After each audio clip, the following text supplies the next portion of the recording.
Thank you. Please be seated. General Conway seemed to think that I'm to finish up the 5 hours that he promised. I assure you I will follow Churchill's advice. When Churchill was asked to give a speech, he said, "How long do you want me to speak?" And before the man answered, he said, "If you want me to speak for 10 minutes, I'll need 2 weeks preparation time." He says, "If you want me to speak for a half an hour, I can do it in 1 week." He says, "If you want me to speak for 2 hours, I'm ready right now."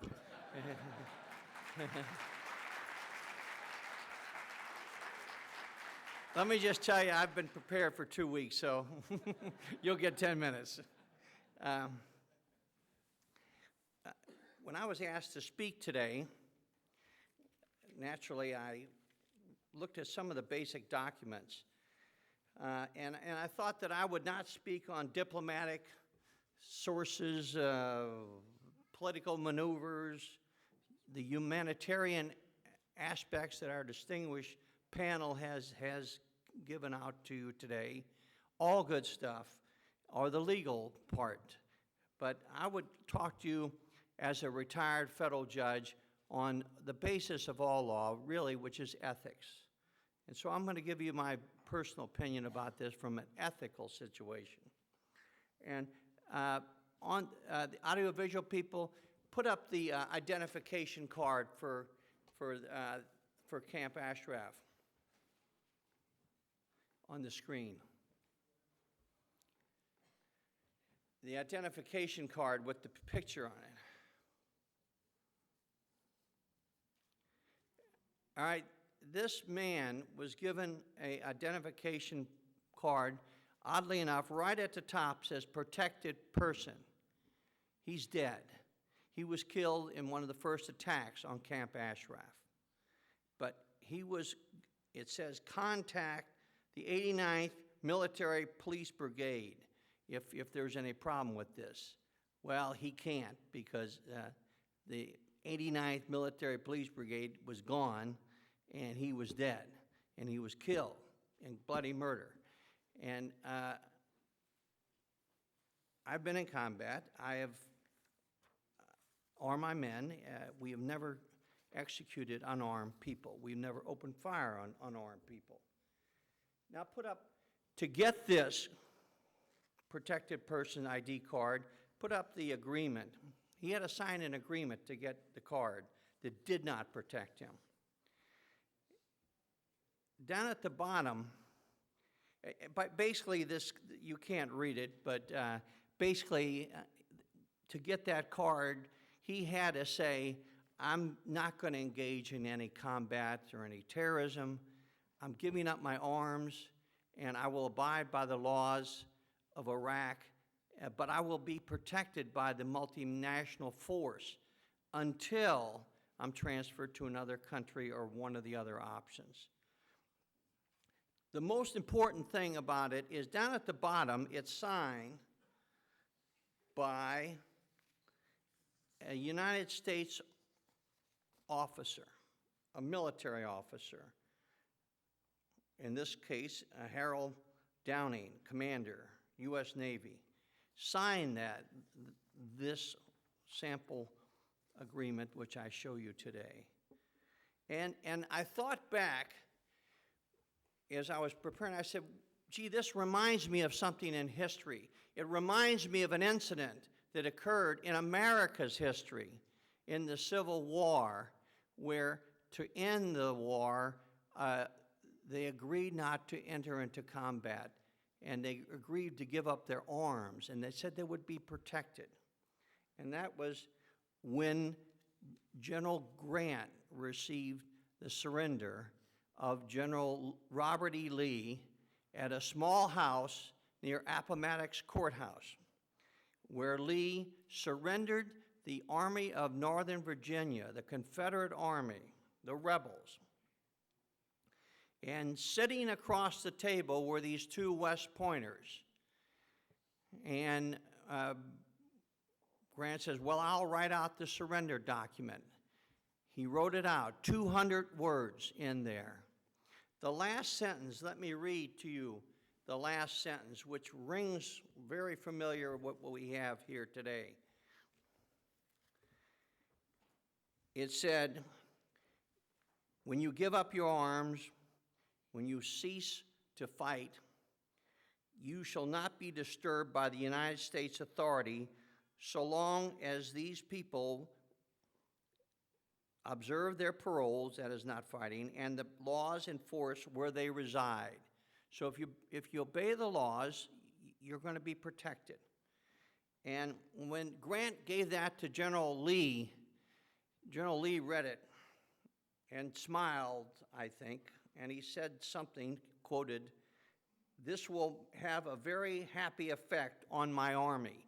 Because really what he was doing, Grant was giving amnesty. He was protecting these Confederate rebels from any trials for treason.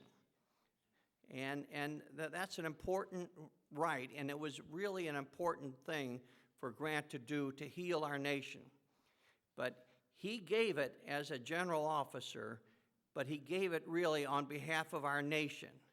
Lincoln knew he was going to do it, and President Lincoln approved that. Fast forward, shortly after that document was signed, President Lincoln, as you know, was assassinated. Vice President Johnson became President Johnson.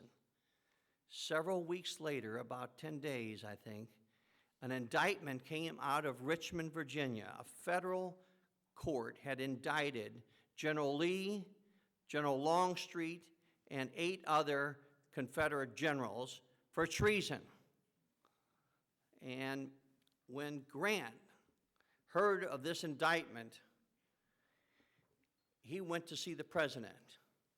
And he said, and now we don't have the record or the transcript, but he says something like, "Mr. President, you know when I signed and General Lee signed the surrender document, that's the agreement that's similar to this, they gave up their arms and they got it."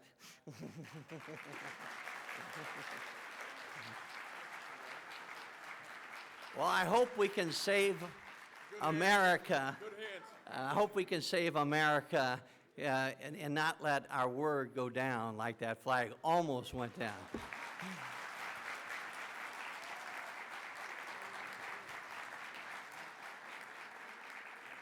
Getting back to Grant confronting his boss, the president, President Johnson, he said, "Sir, in the surrender document, I said I would protect them from that."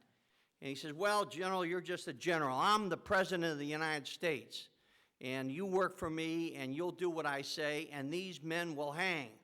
They will be indicted, they are indicted, and they will hang. They will be tried, and they will be killed." And he says, "Sir, I cannot let that happen." This is Grant. He says, "I gave the word of our country that they will be protected from such action like this." And Johnson says, "I don't care what you did. I'm the president, I'm the boss, and these people will be tried." And then this is where the courage and the ethics come in. General Grant says, "Sir, you are the commander-in-chief, and I am in command of the Army. And I will resign my commission if you do not dismiss these indictments against these Confederates." And then, all of a sudden, it occurred to Johnson. He wasn't a very smart man, but he was smart enough to realize that that's a resignation by the most loved man in America, General Grant. He was loved in the North.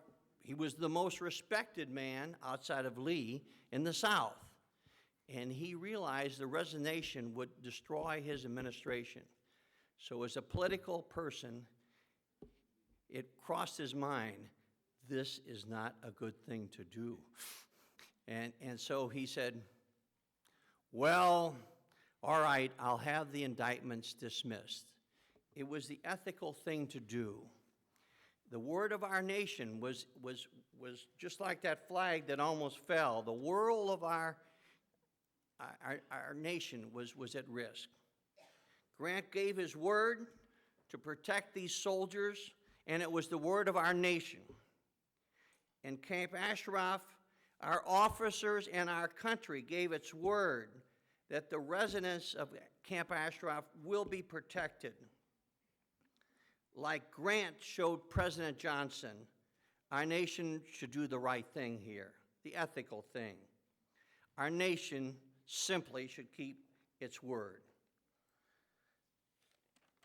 Don't let these U.S.-issued identification cards by which our government sort of gives de facto protection, but not really protection, become, as my law partner, Judge Louis FREEH, once said in an op-ed recently, a license to kill. These people are defenseless. Don't let them be killed. Protect them. My final word is, Madam Secretary Clinton, delist the MEK right now and let America keep its word.